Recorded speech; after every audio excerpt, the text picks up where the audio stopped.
quay vườn bí đao xanh của chú Thanh. Mấy con lợn nữa. Lợn đang ăn này.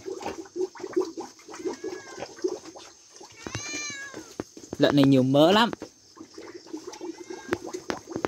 Mấy quả bí đao xanh này ngon thế. Chú Thanh ơi, bắt được con cá nào không đây? Bắt được con nào à? Chán thế nhỉ. Đây là cái gì? Nhà sàng.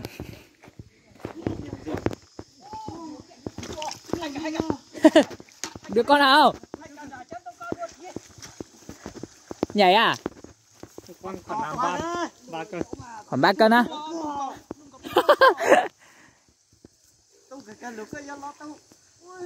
Xem nó chạy không? Cái vàng này lái không được, con to kia đâu bắt không được. Bắt không được á? Coi chỉ xem. Bắt thì xem có gì không may mắn là được. Ruộng nó này tốt nhỉ chú nhỉ? Tốt hay không tốt đây? Không tốt đâu. Ui! Được con rồi, được con rồi. Nâng đi. Lo luôn thằng con ra.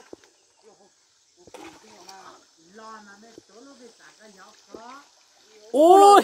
Được con to. Lùi sát thì nó. Đi sang kia xem nào. Được con to. Thấy không? Ô, tưởng bắt được con rồi. Không được à? Xem nào. Tiếc thế nhỉ. Thế thì tối nay anh em không được bữa ngon rồi. Đây này. Ui, không được với con đấy nhỉ? Ừ. Con cua à? Ô, con này con ếch à? Con ếch chào, con có cóc. Thế à? Cười ngon đấy nhỉ? Đổi to thế. Ôi. Thì có đôi thằng con này thì không nói giờ. Con cua.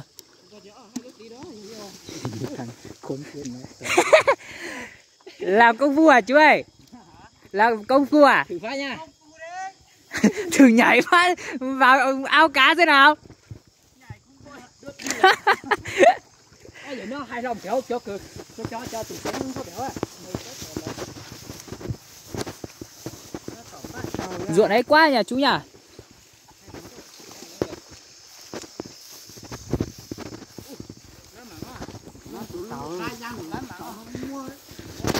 Vất cá. Qua bên này tí xem.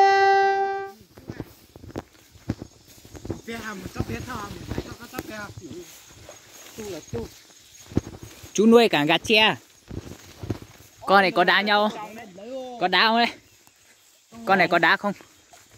Có à? Có. Ôi, cá nhảy nhiều thế. Ôi, làm cao lên.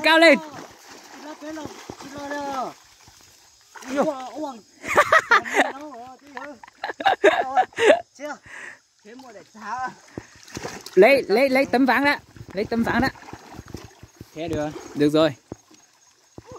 Cái này chắc không được một con nào đâu. Xem thử ra nào. Ôi, mấy con đấy. Mấy con đấy? 3 con.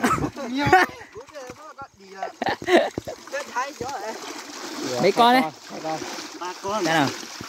Hai là 3 đấy. Hay 3 con à? 3 đấy. 4 đấy. Rô phi à? Cá trắng. À không phải cá trắng, cá vượt. Cá vượt là cái nào? 4 con nhỉ? 4 con. Thế chắc đủ rồi chứ chú. Đủ anh em ta làm mùng 2 tháng 9 rồi. Đây. Đâu con gì? Con vác ở đâu? Con đỉa. Ôi dồi ôi. Con đỉa đây. Con này mà. Oh my god. Ôi. Con đỉa mà ăn mình ra là chết đấy. Thôi, mang lên trên này giết đi. Con này. Cho con này. Ôi.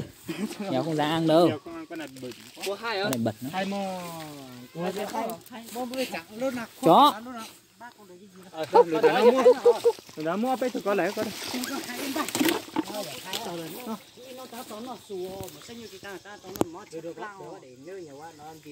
Trên này là trường tiểu học Nam Bủng.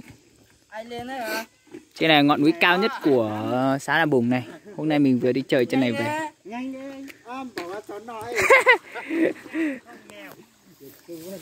Mèo ăn gì đấy? Cá. Cho mèo ăn thế nào? Cho mèo ăn chứ chó không ăn nhỉ? Chó phải ăn sống. Chó phải ăn chín. Đúng rồi. Con này có chọi không đấy? Ui.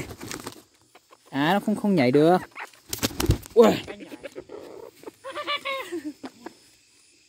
Ủa sao nó lại trắng ở đây nhỉ? Nó trắng sáng ở đây à? Chú ơi. Xịn quá.